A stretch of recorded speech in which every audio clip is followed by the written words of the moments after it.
नीतीश के बिना जदयू का क्या होगा? इसका मतलब उनको लग रहा है कि 2025 के बाद बहुत दिनों तक हमारी राजनीति नहीं चल पाएगी। बड़ा तीखा बयान आ गया।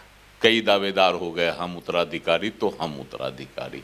अच्छा, संकेत मिल गया है? इसकी गारंटी है। हाँ। तो एनडीए फतह कैसे पाएगा? और पिछले ही दिनों उनकी तबीयत खराब हो गई थी ना, गणतंत्र दिवस के अवसर पर। पनोरमा ग्रुप, जो सोचता है वो करता है। नमस्कार, आप देख रहे हैं न्यूज हाट। मैं हूं चंदन झा। नीतीश के बिना जदयू का क्या होगा? क्या निशांत राजनीति में आएंगे? तो आज इसी चर्चा वाली बात को समझ लीजिए। और इस पर हमारे साथ बात करने के लिए हैं वरिष्ठ पत्रकार अजय मिश्र। सर, आपका इस कार्यक्रम में स्वागत है। धन्यवाद चंदन जी। सर, अभी बहुत चर्चा है कि नीतीश कुमार के जो बेटे हैं निशांत कुमार, उनकी राजनीति में एंट्री हो सकती है। चर्चा है कि नीतीश के बिना जदयू शून्य है, कुछ नहीं है। तो क्या वह वक्त आ गया है, वह समय आ गया है कि इन सब बातों पर चर्चा होनी चाहिए? देखिए, नीतीश कुमार जी का उत्तराधिकारी तो अब तय होना ही चाहिए। इसीलिए कि नीतीश कुमार जी पिछली बार जब महागठबंधन के साथ थे, वह बार बार कहते थे कि मेरे उत्तराधिकारी तेजस्वी यादव। ऐसा वो क्यों कहते थे? इसका मतलब उनको लग रहा है कि 2025 के बाद बहुत दिनों तक हमारी राजनीति नहीं चल पाएगी। वजह जिस वजह से उन्होंने अपने उत्तराधिकारी की घोषणा की पब्लिक के बीच में, इससे साफ झलक रहा था कि वह अब चाहते हैं राजनीति से मुक्त होना। सर, वो तेजस्वी वाली बात तो कहा जाता है कि राजनीति से प्रेरित बातें थी। मान लेते हैं राजनीति से प्रेरित थी, आपकी बात में मतलब दम है। लेकिन 2020 के विधानसभा चुनाव के समय क्या कहे थे कि मेरा यह अंतिम चुनाव है। उस समय भी क्या, लेकिन सर अब ऐसा नहीं कह रहे हैं। राजनीति से प्रेरित तो नहीं थी उस समय। लेकिन सर अब ऐसा नहीं कह रहे हैं, मौका तो आ गया है। यात्रा पर भी घूम रहे हैं। अपने विकास कार्यों की प्रगति के बारे में भी लोगों को बता रहे हैं। शारीरिक अस्वस्थता के बावजूद वह प्रगति यात्रा के कार्यक्रम में मुस्तैद है।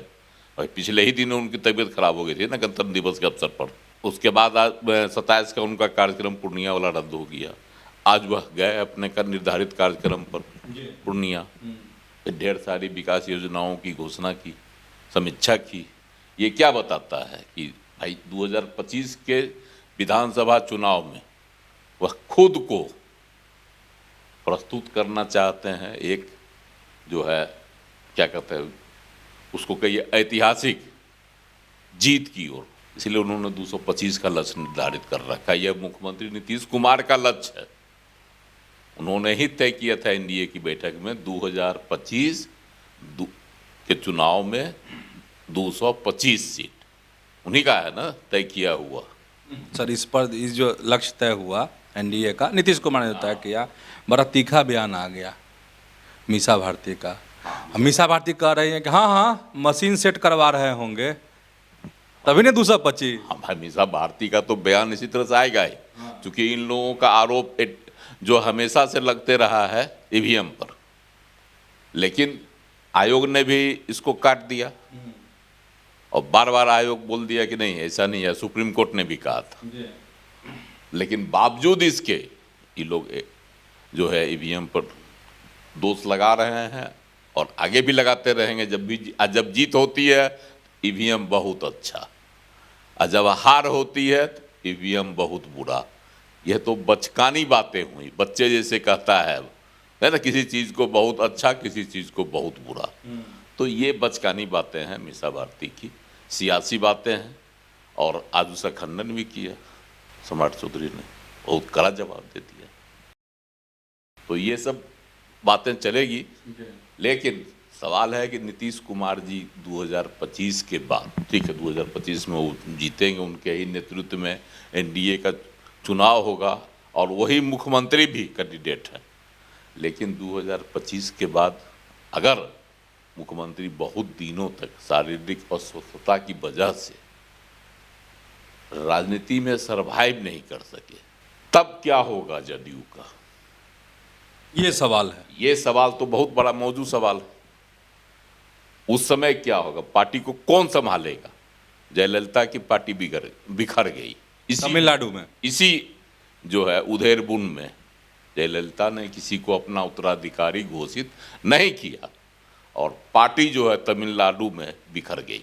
कई दावेदार हो गए, हम उत्तराधिकारी तो हम उत्तराधिकारी, और बिहार में भी जदयू में हम उत्तराधिकारी तो हम उत्तराधिकारी वाली आंतरिक लड़ाई बहुत महीनों से है।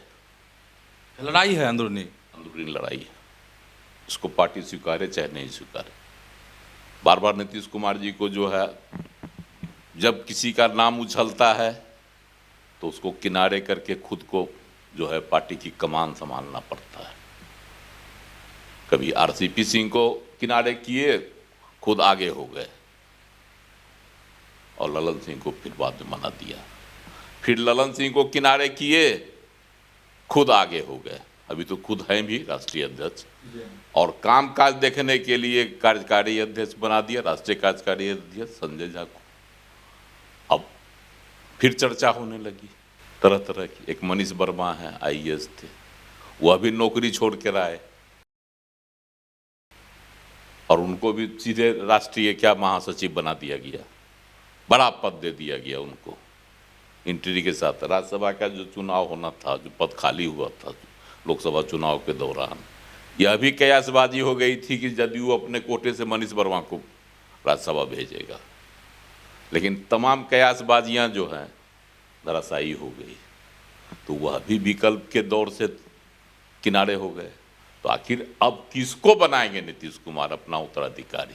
किसके साथ पार्टी को जोड़ के रखना चाहेंगे? कौन है ऐसा शख्स जो पार्टी को एक सूत्र में बांध कर रख सकता है? तब तो या फिर नीतीश कुमार जी पार्टी को बिखर जाने देंगे, मेरे बाद जाने जो हैं वो समझें। तब तो सर अब माकूल समय आ गया है कि इस पर चर्चा हो, फैसला हो, और संकेत मिल भी गया। अच्छा, संकेत मिल गया। बख्तियारपुर के कार्यक्रम में निशांत कुमार ने राजनीतिक बातें की, विशुद्ध राजनीतिक बातें। उन्होंने क्या कहा? ठीक, अवसर उनका पारिवारिक था, दादा की पुण्यतिथि थी, ठीक, अपने पिता के साथ गए थे दादा को श्रद्धांजलि देने। मानते हैं कि वह विशुद्ध रूप से पारिवारिक कार्यक्रम था, लेकिन वहां राजनीतिक बातें निशांत ने की, वह भी कैमरा के सामने, मीडिया के सामने, कि मेरे पिताजी को आप वोट दीजिए, फिर से उनको मुख्यमंत्री बनाइए, है ना। यह अपील क्या दर्शाता है? राजनीतिक अपील हुई। इसका मतलब है कि कहीं न कहीं से निशांत कुमार में भी राजनीति के प्रति लगाव पैदा हुआ है, और जब यह बातें उन्होंने कही खुले तौर पर, तो जदयू के तमाम लोगों ने समर्थन किया। प्रवक्ता नीरज कुमार ने भी कहा था, स्वागत किया था तमाम लोगों ने। श्रवण कुमार तो किए ही थे, तमाम लोगों ने स्वागत किया था। अशोक चौधरी तो बहुत बड़ी बात बोल गए, तो कल तो दरभंगा में बोल ही दिए वो। अशोक चौधरी तो बहुत बड़ी बात कल दरभंगा में बोल दिए कि भाई जब मेरी बेटी राजनीति में आ सकती है तो निशांत कुमार क्यों नहीं आ सकते हैं? आनंद मोहन का भी सर बयान आया। मोहन भी बोले कि मेरा बेटा, जब सही बात है, उनका बेटा जब चेतन आनंद विधायक बन सकता है तो निशांत कुमार क्यों नहीं बन सकते हैं? ये परिवारवाद की परिभाषा अब कहाँ रह गई? लेकिन सर जो विपक्ष है वो तो याद दिलाएगा फिर नीतीश कुमार को कि देखिए किसकी याद, कहते क्या थे और किए क्या। किसकी याद दिलाएगा?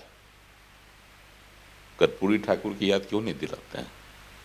ठीक है, कर्पूरी ठाकुर अपने जीते जी अपने बेटे को नहीं लाए, लेकिन आज उनके बेटे अपने ही पिता की जो है विरासत को संभाल रहे हैं ना।